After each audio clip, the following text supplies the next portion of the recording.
I am reading from the Inclusive Bible, the first chapter of Genesis, verses 26 through 28.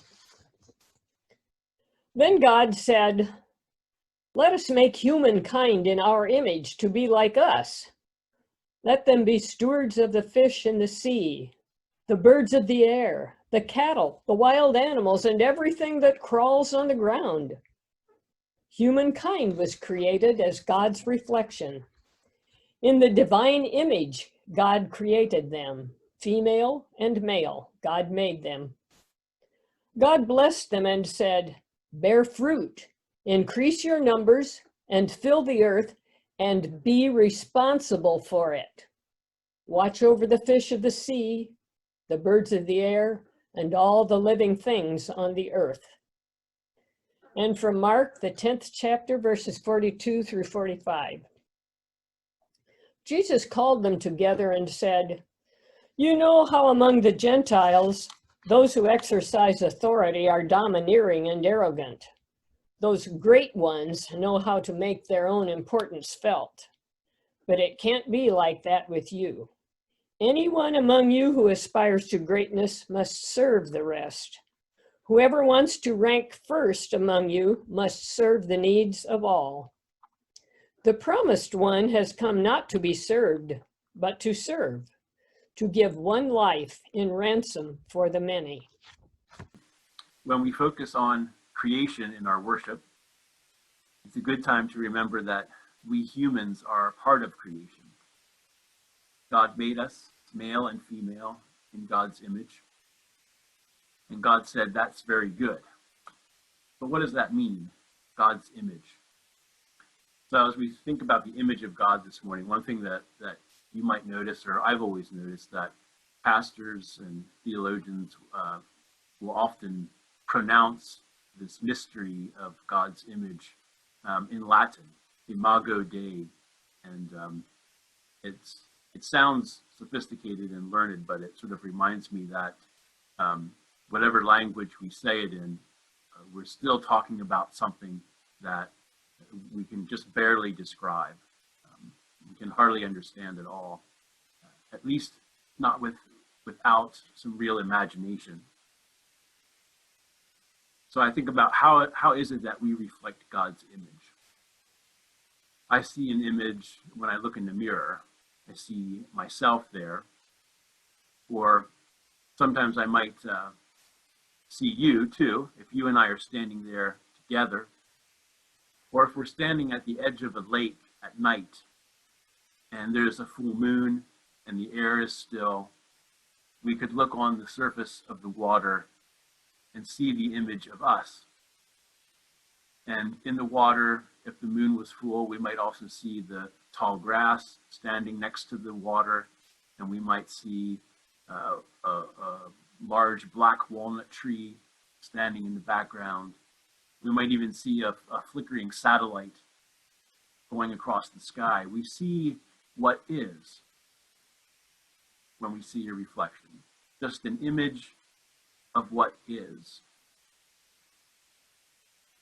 God said to Moses, when Moses met God in a burning bush, God said, "I am who I am. Tell the people I am sent you." That makes me think about God, that just by being, just being alive, just being here, we reflect the image of God and who God is. Because the very fact of being comes from God, all life and all being. So the Bible tells us whatever it means to be in God's image, we are. Maybe it's our ability to create, our ability to love. Maybe it's in our bodies, our minds, and our spirits. Maybe it's all of the above. But somehow we reflect God.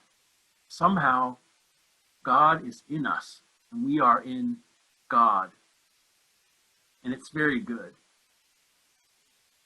And this is, in fact, where the sacred scriptures begin. God is swirling in the darkness across the waters like an early morning mist, pondering the beginning. And I wonder, in the beginning, what did God see? And what did God want? And what did God need or expect from that moment of creation? I wonder if God was surprised or astonished by what was reflected in that still empty water, this swirling mist of energy and beauty and creativity and life bursting at the seams. And I like to think that God was moved by this reflection, by this beautiful ball of potential life, and that God decided to let it break open, to let God's self break open. And I like to imagine that with that first great breath that we call creation, God disturbed the water and sent God's image rippling out in pieces across the universe. And ever since then, the Spirit has been out and about among all living things, looking for little sparks of God's image, remembering that beautiful ball of life at the beginning and dreaming of what it will yet become. God, I think, is maybe a little bit like my daughter Marta and me. Whenever we're at the beach, particularly at Lake Michigan, we have to pick up every stone that we see. We keep finding new stones, and you're probably like this too. Last summer, we made a pile of orange stones on the beach, and a pile of white stones, and a pile of speckled stones, and a pile of stones that we weren't sure what they were, concrete or some kind of a weird thing that washed up on the shore. Piles of stones. And we like to study and marvel at each one and to see the beauty in it. And we have to restrain ourselves from taking more than just a couple home because we have a house full of rocks. I wonder if my daughter knows that she is a part of that beauty, that we are a part of that beauty that we experience in the stones and on the beach. We're a part of what is. And I think God is kind of like that, seeing God's self in every living thing, including you and including me. This came home to me in a powerful way several years ago while I was on sabbatical. And I was at a week-long men's spirituality retreat in Julian, California. It's in high elevation at a Methodist camp of several hundred acres, and it's right up against a huge national forest land, and just a beautiful place set in what was an ancient volcano, not far from San Diego. But during that retreat, each day, each of us was asked to spend a large amount of time by ourselves, alone in the rocky hills and forests and up on the mountain there. And then we'd come back together and talk about our experiences. And on the first or second day, I found just a little circle of grass at the base of the hill, surrounded by tall trees. And I returned there for 1 or 2 days to that same spot because it was beautiful and comfortable. And by about the third day there, I suddenly noticed my tracks in the grass. And I noticed that I had been circling around that little clearing, following the patches of shade as the sun moved. I was constantly trying to stay out of the bright sunlight. I hate being in the bright sunlight. I like to be in the shade. And in that moment, I felt the urge to step out into the center of the grassy place, into the bright sun, to join with the flowing grass and the skittering birds and the white glowing bark of this big fallen tree. I stepped into the sun and I felt overcome by the love and care of that place, of God and of God's creation there with me. Like my daughter and myself, when we're on the beach, I wanted to touch it all and to take it home with me because I felt like it was part of me. And I prayed a prayer in that moment. And it's like many prayers I've said before in times of gratefulness. I prayed, God, thank you for all this beauty. But then something strange happened that never happened to me before. I felt a kind of response from God, a feeling that was completely new to me. It was as if God was saying back to me, thank you, Darren, for being so beautiful. And it feels really funny to say that. And I've told this story a number of times to different people, and it always feels a little funny to say that, jarring almost, a little bit arrogant. But the experience and the prayer wasn't about me being special. It was about me being loved and created by God like everything else around me. I got it for a second there. I'm part of the beauty of creation. I'm not just a spectator. I'm not just an observer of what God has made. I'm one little beautiful piece of it. It was a lesson, and it was the lesson that I was there to learn. The lesson of the tall grass. I looked at this grass, shining with little drops of dew on it, swaying in unison in the gentle air. And I noticed that no blade of that grass was drawing attention to itself. No one blade of grass was any better than the other, but each was beautiful, taking its place in the sun.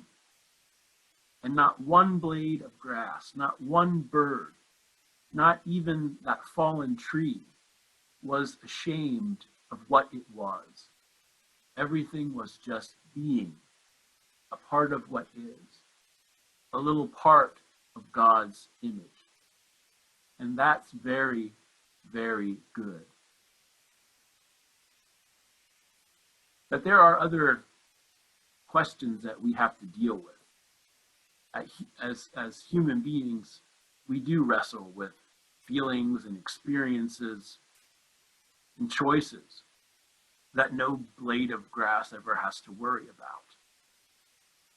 We have to deal with the heavy load of all the junk we carry around, all the tools we've discovered for hurting ourselves and others, all the ways we've learned to damage the image of God in creation.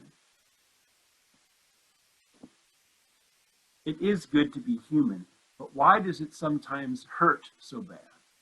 And why is it sometimes so confusing?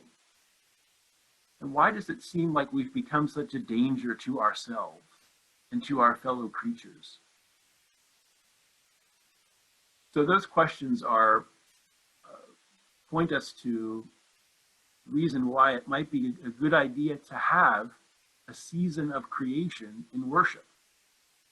Just a reminder, a time to remember that we are part of creation, children of earth, made from earth, air, and water, like everything else. And we're dependent on the various ecosystems of this earth for our survival. Norman Habel, writing in Seasons of Creation, a preaching commentary,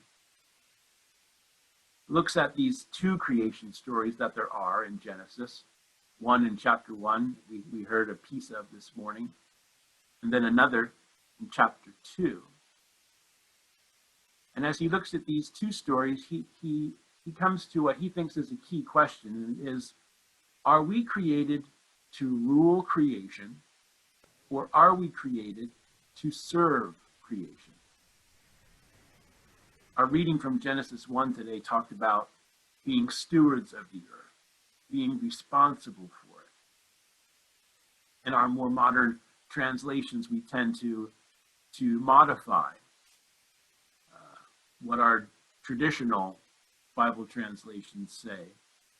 Things like fill the earth and subdue it, rule or reign over the fish and the birds and all the creatures. Stewardship certainly catches, I think, the spirit of the two stories together and of the entire Bible story as a whole. But subdue and rule really does catch the sense of the Hebrew words in Genesis chapter 1. But in Genesis chapter 2, the creation story, the Hebrew verbs really do give us the verbs to serve and to preserve. In Genesis 2:15, it says, Yahweh put the human in the garden to serve and to preserve it. We are called to serve creation, not to merely dominate it into service to us. And like many stories in the Bible, here we have two sort of slightly different ideas.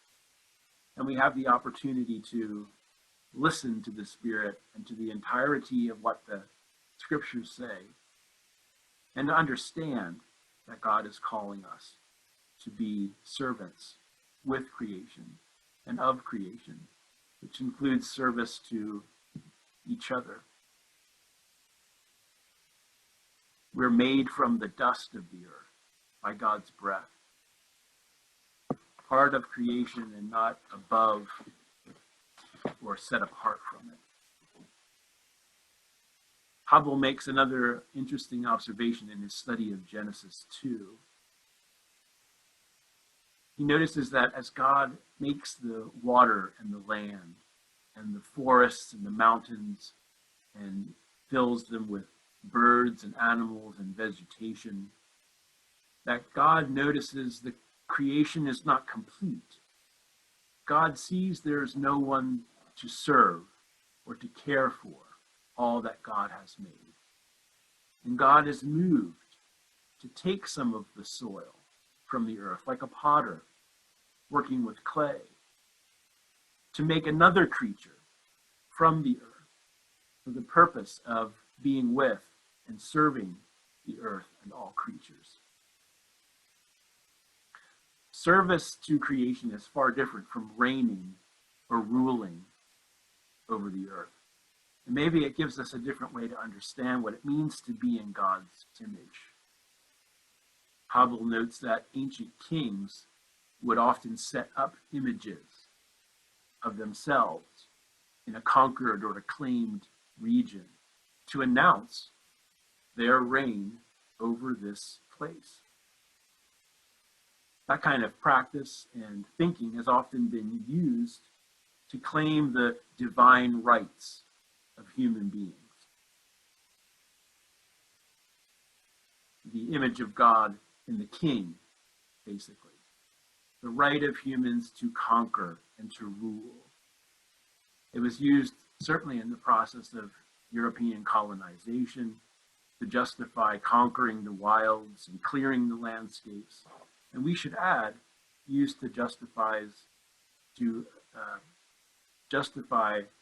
civilizing indigenous people who were viewed at the time as savages, as less than human, creatures who must be dominated and forced into submission.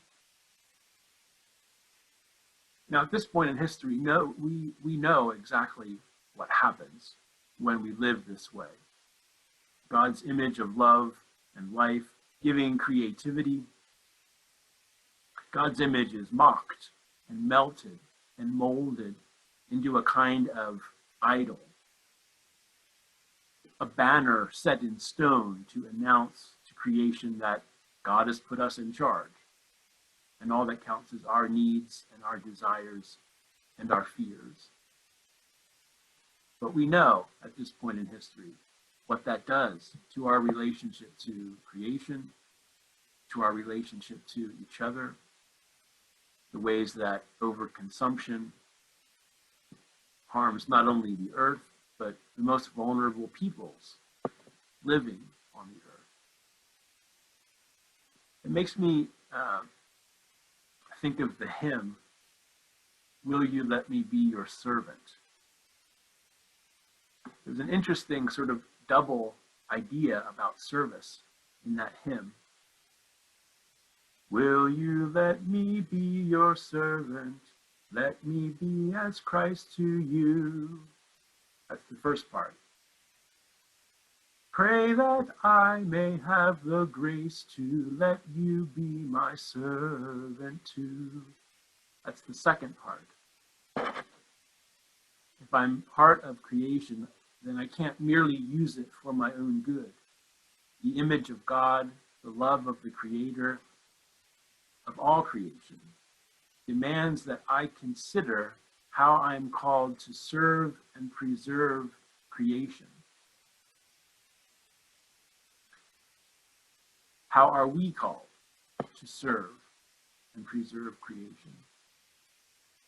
How are we specifically called as individuals, as a congregation? We'll be having some Wednesday conversations in the 3 weeks or so coming up about creation care. We'll have some speakers and some opportunities to talk together about what are specific ways you're called in this time and place to serve creation. And of course, the question asks us to think about and to recognize what happens when we do not serve creation. And Jesus, the true image of God, said to his disciples, "You know how among the Gentiles, those who exercise authority are domineering and arrogant.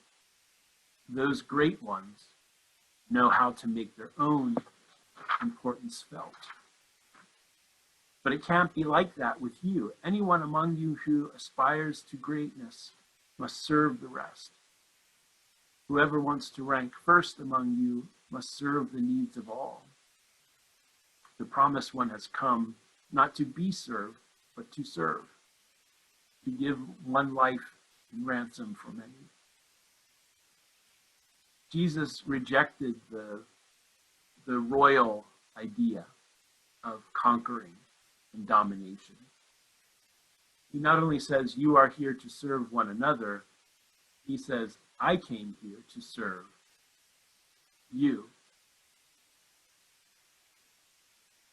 And so I think this is one way we're called to see God's image in all people, certainly in all humanity.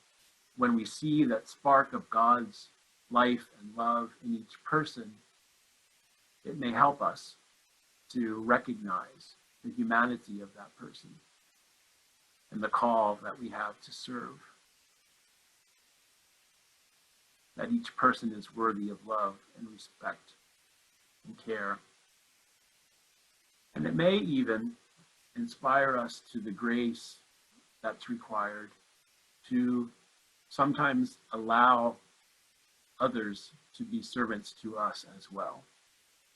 I think in Jesus' words, we can't miss the call to mutuality. The danger of serving and only serving, and never having the grace to say, "Let me ask that you will be my servant too." We recognize the image of God in ourselves and in one another. You are beautiful, a creature of earth made by God, called to serve all creation and all people, and to serve and preserve this home that is the earth.